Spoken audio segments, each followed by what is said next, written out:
Note: the following video depicts a specific configuration of the notebook. The same removal and replacement procedures apply to all configurations of the notebook.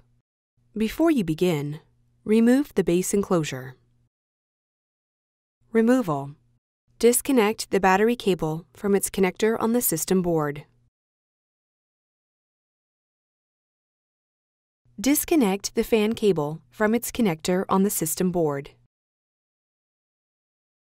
Peel back the mylar that covers the fan.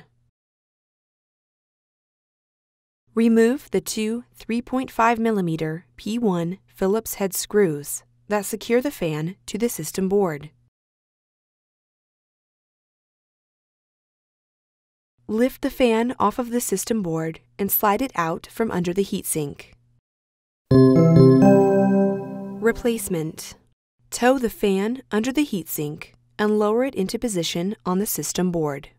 Replace the two 3.5mm P1 Phillips head screws that secure the fan to the system board. Replace the mylar that covers the fan.